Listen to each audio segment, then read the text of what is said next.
Robert T Kiyosaki के द्वारा लिखित पुस्तक रिच डैड पुअर डैड की प्रस्तावना। इसकी बहुत ज़रूरत है। क्या स्कूल बच्चों को असली ज़िंदगी के लिए तैयार करता है? मेरे मम्मी डैडी कहते थे, मेहनत से पढ़ो और अच्छे नंबर लाओ, क्योंकि ऐसा करोगे तो एक अच्छी तनख्वाह वाली नौकरी मिलेगी। उनके जीवन का लक्ष्य यही था कि मेरी बड़ी बहन और मेरी कॉलेज की शिक्षा पूरी हो जाए। उनका मानना था कि अगर कॉलेज की शिक्षा पूरी हो गई तो हम जिंदगी में ज़्यादा कामयाब हो सकेंगे। जब मैंने 1976 में अपना डिप्लोमा हासिल किया, मैं फ्लोरिडा स्टेट यूनिवर्सिटी में अकाउंटिंग में ऑनर्स के साथ ग्रेजुएट हुई और अपनी कक्षा में काफ़ी ऊंचे स्थान पर रही। तो मेरे मम्मी डैडी का लक्ष्य पूरा हो गया। यह उनकी ज़िंदगी की सबसे बड़ी उपलब्धि थी। मास्टर प्लान के हिसाब से मुझे एक बिग 8 अकाउंटिंग फर्म में नौकरी भी मिल गई। अब मुझे उम्मीद थी एक लंबे करियर और कम उम्र में रिटायरमेंट की।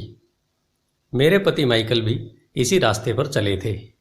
हम दोनों ही बहुत मेहनती परिवारों से आए थे जो बहुत अमीर नहीं थे। माइकल ने ऑनर्स के साथ ग्रेजुएशन किया था, एक बार नहीं बल्कि 2 बार। पहली बार इंजीनियर के रूप में और फिर लॉ स्कूल से। उन्हें जल्दी ही पेटेंट लॉ में विशेषज्ञता रखने वाली वाशिंगटन डीसी की एक मानी हुई लॉ फर्म में नौकरी मिल गई और इस तरह उनका भविष्य भी सुनहरा लग रहा था। उनके करियर का नक्शा साफ था और यह बात तय थी कि वे भी जल्दी रिटायर हो सकते थे। हालांकि हम दोनों ही अपने करियर में सफल रहे, परंतु हम जो सोचते थे हमारे साथ ठीक वैसा ही नहीं हुआ।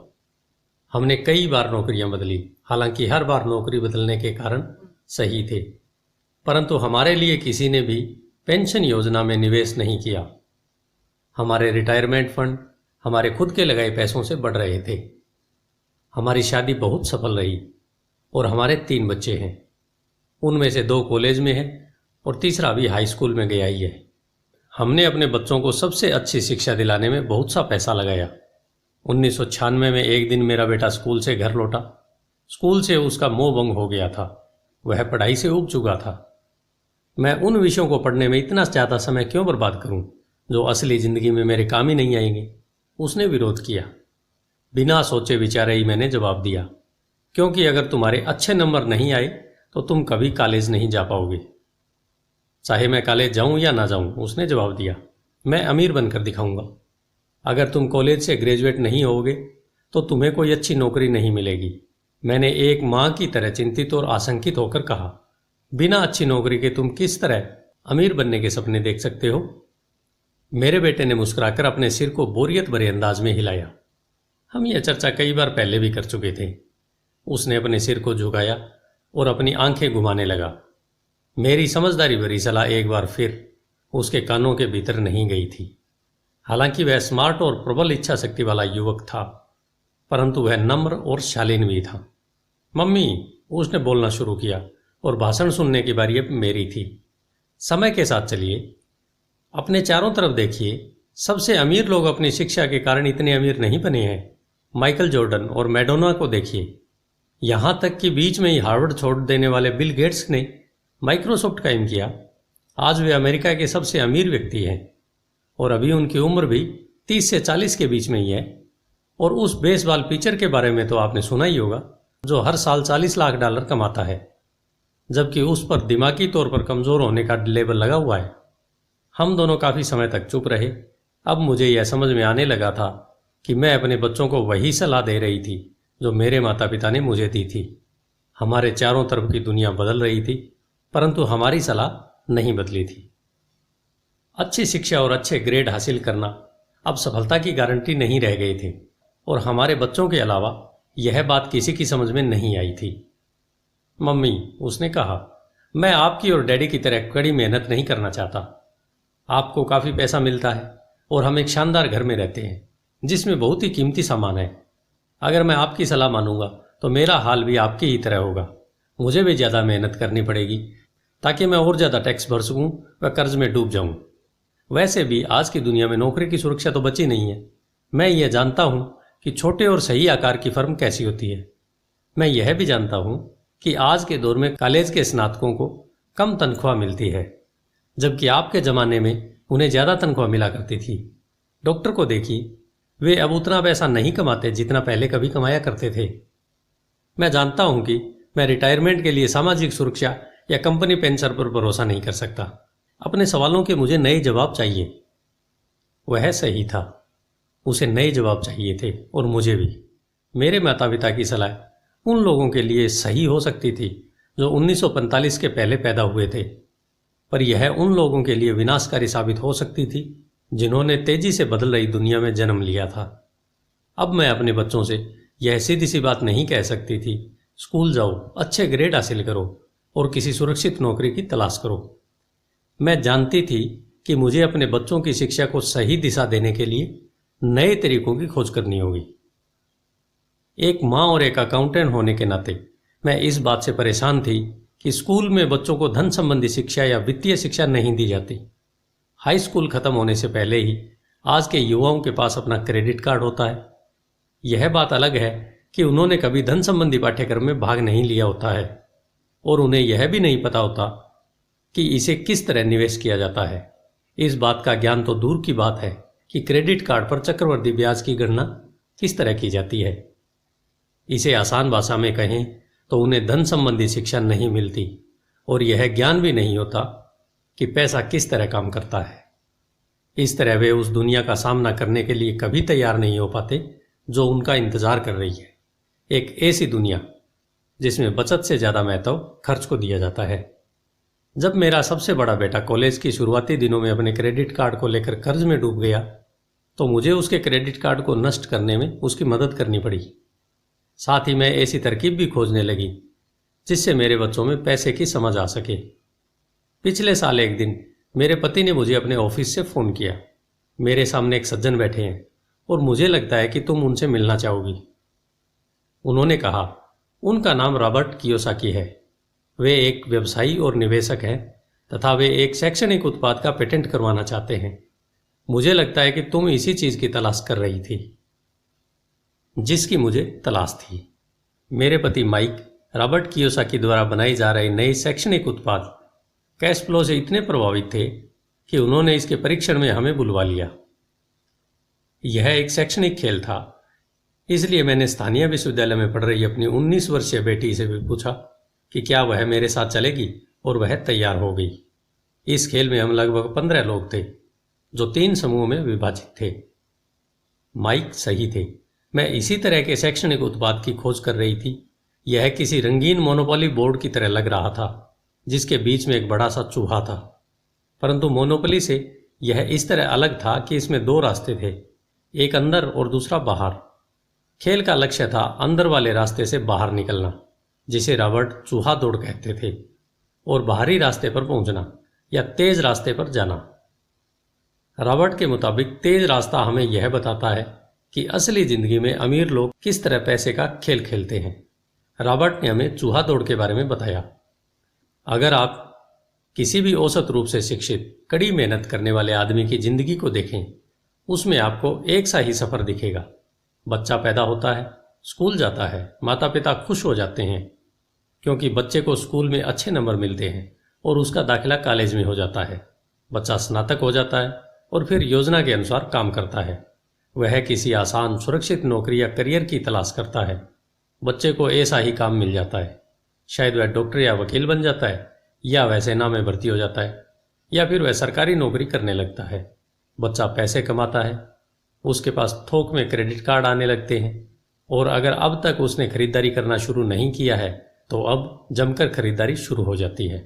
खर्च करने के लिए पैसे पास में होते हैं तो वह उन जगहों पर जाता है जहां उसकी उम्र के ज़्यादा नौजवान जाते हैं, लोगों से मिलते हैं, डेटिंग करते हैं और कभी कभार शादी भी कर लेते हैं। अब जिंदगी में मज़ा आ जाता है क्योंकि आजकल पुरुष और महिलाएं दोनों नौकरी करते हैं। 2 तनख्वाहें बहुत सुखद लगती है। पति पत्नी को लगता है कि उनकी जिंदगी सफल हो गई है। उन्हें अपना भविष्य सुनहरा नजर आता है। अब वे घर, कार, टेलीविज़न खरीदने का फैसला करते हैं, छुट्टियां मनाने कहीं चले जाते हैं, और फिर उनके बच्चे हो जाते हैं। बच्चों के साथ उनके खर्चे भी बढ़ जाते हैं। खुशहाल पति पत्नी सोचते हैं कि ज़्यादा पैसा कमाने के लिए अब उन्हें ज़्यादा मेहनत करना चाहिए। उनका करियर अब उनके लिए पहले से ज़्यादा मायने रखता है। वे अपने काम में ज़्यादा मेहनत करने लगते हैं ताकि उन्हें प्रमोशन मिल जाए या उनकी तनख्वाहें बढ़ जाएं। तनख्वाह बढ़ती है, पर उसके साथ ही दूसरा बच्चा भी पैदा हो जाता है।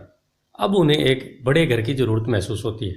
वे नौकरी में और भी ज़्यादा मेहनत करते हैं, बेहतर कर्मचारी बन जाते हैं और ज़्यादा मन लगाकर काम करने लगते हैं। ज़्यादा विशेषज्ञता हासिल करने के लिए वे एक बार फिर किसी स्कूल में जाते हैं ताकि वे ज़्यादा पैसा कमा सकें। हो सकता है कि वे दूसरा काम भी खोज लें।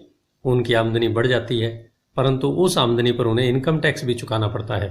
यही नहीं, उन्होंने जो बड़ा घर खरीदा है उस पर भी टैक्स देना होता है। इसके अलावा उन्हें सामाजिक सुरक्षा का टैक्स तो चुकाना ही है। इसी तरह बहुत से टैक्स चुकाते चुकाते उनकी तनख्वाह चुक जाती है। वे अपनी बढ़ी हुई तनख्वाह लेकर घर आते हैं और हैरान होते हैं कि इतना सारा पैसा आखिर कहाँ चला जाता है। भविष्य के लिए बचत के हिसाब से वे कुछ म्यूचुअल फंड भी खरीद लेते हैं और अपने क्रेडिट कार्ड से घर का किराना खरीदते हैं। उनके बच्चों की उम्र अब 5 या 6 साल हो जाती है। यह चिंता भी उन्हें सताने लगती है कि बच्चों के कॉलेज की शिक्षा के लिए भी बचत जरूरी है।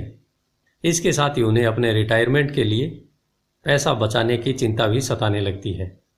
35 साल पहले पैदा हुए यह खुशहाल दंपति अब अपनी नौकरी के बाकी दिन चूहा दौड़ में फंसकर बिताते हैं।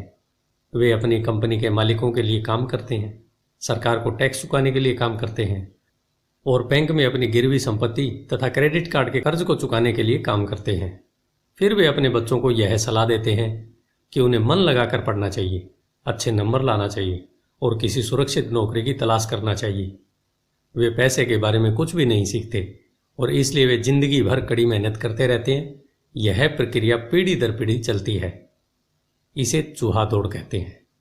चूहा दौड़ से निकलने का एक ही तरीका है और वह यह है, आप अकाउंट्स और इन्वेस्टमेंट दोनों क्षेत्रों में निपुण हो जाएं। दिक्कत यह है कि इन दोनों ही विषयों को बोरिंग और कठिन माना जाता है। मैं खुद एक सीपीए हूँ और मैंने बिग 8 अकाउंटिंग फर्म के लिए काम किया है। मुझे यह देखकर ताजुब हुआ कि रॉबर्ट ने इन दोनों बोरियत और कठिन विषयों को सीखना इतना रोचक, सरल और रोमांचक बना दिया था। सीखने की प्रक्रिया इतनी अच्छी तरह से छुपा ली गई थी कि जब हम चूहा दौड़ से बाहर निकलने के लिए जी जान लगा रहे थे तो हमें यह ध्यान ही नहीं रहा कि हम कुछ सीख रहे थे। शुरू में तो हम एक नए शैक्षणिक खेल का परीक्षण कर रहे थे, परंतु जल्दी ही इस खेल में मुझे और मेरी बेटी को मजा आने लगा। खेल के दौरान हम दोनों ऐसे विषयों पर बात कर रहे थे जिनके बारे में हमने पहले कभी बातें नहीं की थी। एक लेखापाल होने के कारण इनकम स्टेटमेंट और बैलेंस शीट से जुड़ा खेल खेलने में मुझे कोई परेशानी नहीं हुई। मैंने खेल के नियम और इसकी बारीकियां समझाने में अपनी बेटी और दूसरे लोगों की मदद भी की। उस रोज़ मैं चूहा दौड़ से सबसे पहले बाहर निकली और केवल मैं ही बाहर निकल पाई।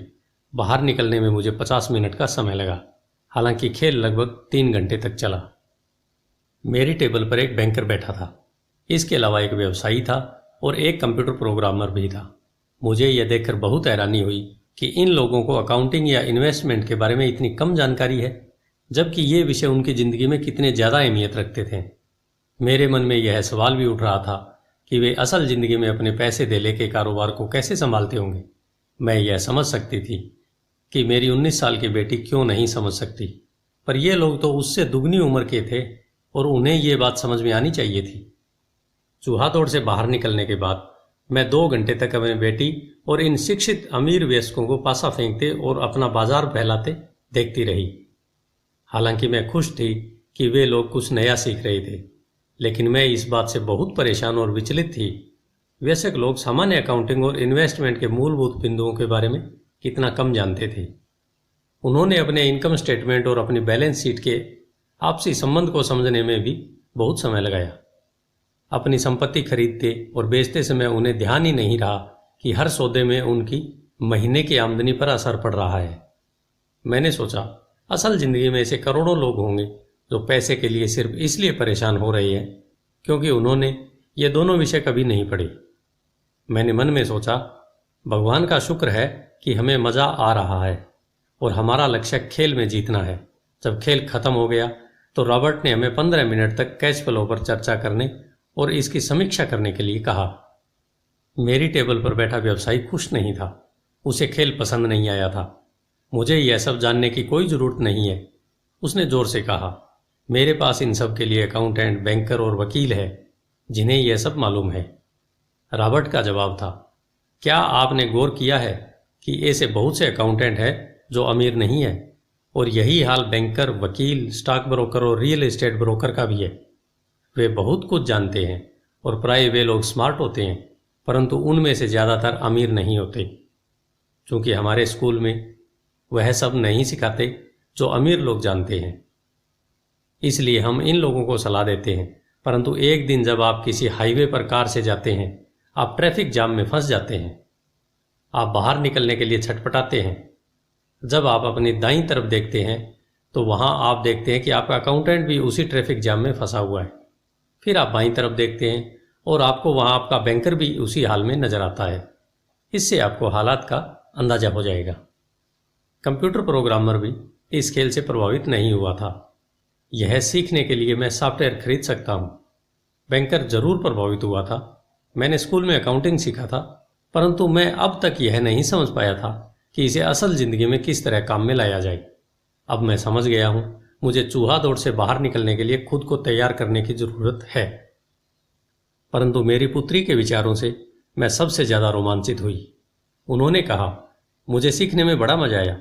मैंने इस बारे में बहुत कुछ सीखा कि पैसा असली जिंदगी में किस तरह काम करता है और इसका निवेश किस तरह करना चाहिए। फिर उसने आगे कहा, अब मैं जानती हूं कि मैं अपने काम करने के लिए किस तरह का व्यवसाय चुनूं, और यह व्यवसाय चुनने का कारण नौकरी की सुरक्षा, उससे मिलने वाले फायदे या तनख्वाह नहीं होंगे। अगर मैं इस खेल में सिखाई जाने वाली बातें सीख जाती हूं तो मैं कुछ भी करने के लिए आज़ाद हूं, और वह सीखने के लिए आज़ाद हूं जो मैं दिल से सीखना चाहती हूं। अभी तक मुझे उस खेल को सीखना पड़ता था जिससे मुझे नौकरी पाने में मदद मिले। अब मैं यह खेल सीख जाती हूं तो मुझे नौकरी की सुरक्षा और सामाजिक सुरक्षा की ज़्यादा चिंता नहीं होगी, जैसी कि मेरी बहुत सी सहेलियों को होती है। खेल खत्म होने के बाद मुझे रॉबर्ट से बात करने के लिए ज़्यादा समय नहीं मिला। हमने उसकी योजना पर आगे बातें करने के लिए बाद में मिलने का फैसला किया। इतना तो मैं जानती थी कि इस खेल के बहाने रॉबर्ट यह चाहते थे कि लोगों में पैसे की बेहतर समझ विकसित हो जाए। यही कारण था कि मैं उनकी योजनाओं के बारे में ज़्यादा जानने के लिए उत्सुक थी। मेरे पति और मैंने रॉबर्ट और उनकी पत्नी के साथ अगले हफ्ते डिनर मीटिंग रख ली। हालांकि यह हमारा पहला सामाजिक मेलजोल था, फिर भी मुझे ऐसा महसूस हो रहा था जैसे हम एक दूसरे को बरसों से जानते हों। हमने पाया कि हम में बहुत सी बातें एक जैसी हैं। हमने बहुत से विषयों पर बातें की, खेलों, नाटकों, रेस्तराओं और सामाजिक आर्थिक विषयों पर। हमने बदलती हुई दुनिया के बारे में बातें की। हमने इस मुद्दे पर बहुत समय तक विचार किया कि ज़्यादातर अमेरिकी कैसे अपने रिटायरमेंट के लिए बहुत कम पैसा बचा पाते हैं या बिल्कुल नहीं बचा पाते। हमने सामाजिक सुरक्षा और मेडिकेयर की लगभग दिवालिया हालात पर भी चर्चा की। क्या हमारे बच्चों को 7.5 करोड़ वृद्ध लोगों के लिए रिटायरमेंट के लिए पैसा चुकाना होगा? हम हैरान थे कि लोग पेंशन योजना के भरोसे बैठकर कितना बड़ा खतरा मोल ले रहे हैं। रॉबर्ट की सबसे बड़ी चिंता यह थी कि अमीरों और गरीबों के बीच फासला लगातार बढ़ता जा रहा है।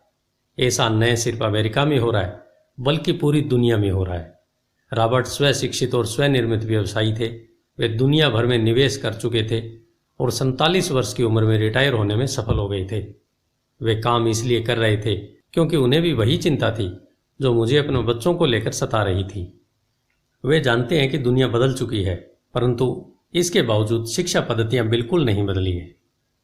रॉबर्ट के अनुसार बच्चे सालों तक दकियानुसी शिक्षा पद्धति में अपना समय गुजारते हैं और ऐसे विषय पढ़ते हैं जो उनके जीवन में कभी भी कहीं भी काम नहीं आने वाले हैं, और वे ऐसी दुनिया के लिए तैयारी करते हैं जिसका अब नामो निशान भी नहीं बचा है। आज आप किसी भी बच्चे को जो सबसे खतरनाक सलाह दे सकते हैं वह यह है, स्कूल जाओ, अच्छे नंबर लाओ और सुरक्षित नौकरी ढूंढो। उन्होंने कहा, यह पुरानी सलाह है और यह खराब सलाह है। अगर आप यह देख सकते हैं कि एशिया, यूरोप, दक्षिण अमेरिका में क्या हो रहा है तो आप भी उतनी ही चिंतित होंगे जितनी कि मैं। रॉबर्ट के अनुसार यह बुरी सलाह है, क्योंकि अगर आप चाहते हैं कि आपके बच्चे का भविष्य आर्थिक रूप से सुरक्षित हो तो आप पुराने नियमों के सहारे नए खेल को नहीं खेल सकते। यह बहुत खतरनाक होगा। मैंने उनसे पूछा कि पुराने नियमों से उनका क्या मतलब है। मेरी तरह के लोग अलग तरह के नियमों से खेलते हैं और आपकी तरह के लोग पुराने नियमों की लीक पर ही चलते रहते हैं। उन्होंने कहा, क्या होता है जब कोई कॉरपोरेशन स्टाफ कम करने की घोषणा करता है, लोगों को नौकरी से निकाल दिया जाता है, परिवार तबाह हो जाते हैं, बेरोजगारी बढ़ जाती है। हाँ, परंतु कंपनी पर इसका क्या असर पड़ता है, खासकर जब वह कंपनी स्टॉक एक्सचेंज में दर्ज हो। जब स्टाफ कम करने की घोषणा होती है तो स्टॉक की कीमतें बढ़ जाती हैं। मैंने कहा, जब कंपनी तनख्वाह का खर्चा कम करती है तो बाजार इस बात को पसंद करता है, ऐसा चाहे स्टाफ कम करने के लिए किया जाए या फिर कंप्यूटर के माध्यम से किया जाए। उन्होंने कहा, आप ठीक कह रही हैं, और जब स्टॉक की कीमतें बढ़ती हैं तो मेरी तरफ से लोग, यानी जिनके पास उस कंपनी के शेयर होते हैं, वे ज़्यादा अमीर हो जाते हैं। अलग तरह के नियमों से मेरा यही आशय है, कर्मचारी हारते हैं, मालिक और निवेशक जीतते हैं। रॉबर्ट कर्मचारी और मालिक के बीच के फर्क को समझा रहे थे। यह फर्क था अपनी किस्मत पर खुद अपना नियंत्रण होना या फिर आपकी किस्मत पर किसी दूसरे का नियंत्रण होना। परंतु ज़्यादातर लोग यह नहीं समझ सकते कि ऐसा क्यों होता है। मैंने कहा, उन्हें लगता है कि यह ठीक नहीं है। उनका जवाब था, इसलिए तो बच्चों से यह कहना मूर्खता है, अच्छी शिक्षा प्राप्त करो। यह सोचना मूर्खता है कि स्कूलों में दी जा रही शिक्षा से बच्चे उस दुनिया का सामना करने के लिए तैयार हो जाएंगे जिसमें वे कॉलेज के बाद पहुंचने वाले हैं। हर बच्चे को ज़्यादा शिक्षा की ज़रूरत है, एक अलग तरह की शिक्षा की, और उन्हें नए नियमों को जानने की भी ज़रूरत है, अलग तरह के नियमों को जानने की। धन के कुछ नियम होते हैं जिनसे अमीर लोग खेलते हैं, और धन के कुछ और नियम होते हैं जिनसे बाकी 95% लोग खेलते हैं। और ये 95% लोग उन नियमों को अपने घर और स्कूल में सीखते हैं। इसलिए आजकल किसी बच्चे से यह कहना खतरनाक है, मन लगाकर पढ़ो और अच्छी नौकरी खोजो। आज बच्चों को अलग तरह की शिक्षा की ज़रूरत है, और आज की शिक्षा नीति उन्हें कुछ मूलभूत बातें नहीं सिखा पा रही है। इस बात से कोई फर्क नहीं पड़ता कि क्लासरूम में कितने कंप्यूटर रखे हैं या स्कूल कितना पैसा खर्च कर रहे हैं। जब शिक्षा नीति में यह विषय ही नहीं है तो उसे किस तरह पढ़ाया जा सकता है। अब सवाल यह उठता है, किस तरह माता पिता अपने बच्चों को यह सिखा सकते हैं जो वे स्कूल में नहीं सीख पाते। आप अपने बच्चों को अकाउंटिंग किस तरह सिखाते हैं, क्या इससे वे बोर नहीं हो जाते? और आप उसे किस तरह निवेश करना सिखाएंगे जब एक पालक के रूप में आप खुद निवेश के खतरे से डरते हैं। अपने बच्चों को सुरक्षित जीवन के लिए तैयार करने के बजाय मैंने यह बेहतर समझा कि उन्हें रोमांचक जीवन के लिए तैयार किया जाए। तो आप किस तरह किसी बच्चे को धन और उन सब चीज़ों के बारे में सिखा सकते हैं जिन पर हमने अभी विचार किया है? मैंने रॉबर्ट से पूछा, हम किस तरह इसे माता पिता के लिए आसान बना सकते हैं, खासकर तब जब उन्हें खुद ही इसकी समझ न हो। उन्होंने कहा, मैंने इस विषय पर एक पुस्तक लिखी है। वह पुस्तक कहाँ है? मेरे कंप्यूटर में। यह बरसों से वहीं बिखरी पड़ी है। मैं कभी कभार उसमें कुछ बातें जोड़ देता हूँ, परंतु मैं आज तक उसे कभी इकट्ठा नहीं कर पाया।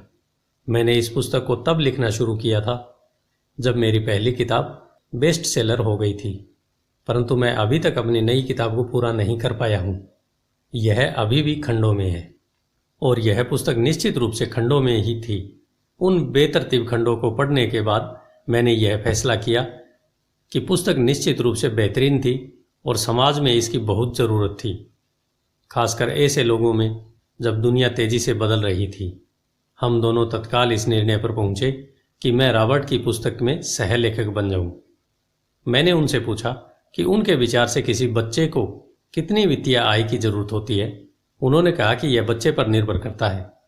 अपने बचपन में उन्होंने यह जान लिया था कि वे अमीर बनना चाहते थे, और उन्हें एक ऐसे पिता स्वरूप व्यक्ति मिल गए जो अमीर थे और जो उनका मार्गदर्शन करने के इच्छुक भी थे। रॉबर्ट का कहना था कि शिक्षा ही सफलता की नींव है।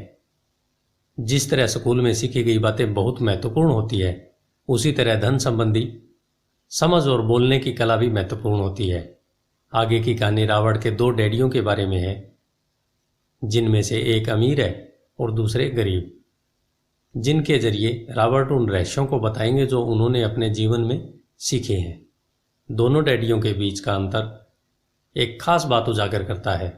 इस पुस्तक को मैंने बढ़ाया है, जिसमें कुछ जोड़ा और घटाया है, और इसे व्यवस्थित करने के लिए काम किया है। जो अकाउंटेंट इस पुस्तक को पढ़े, उनसे मेरा यही कहना है कि वे अपने किताबी ज्ञान को एक तरफ रख दें और अपने दिमाग में रॉबर्ट के सिद्धांतों को घुस जाने दें।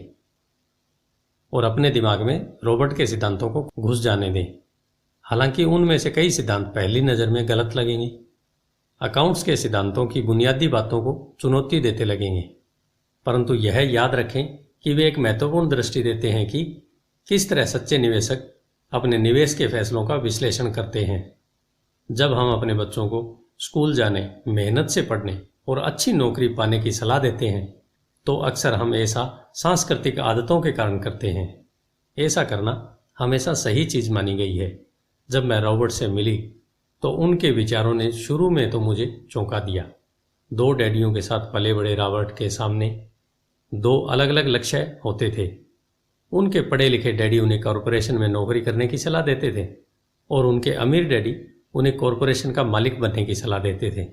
दोनों ही कामों में शिक्षा की ज़रूरत थी, परंतु पढ़ाई के विषय बिल्कुल अलग अलग थे।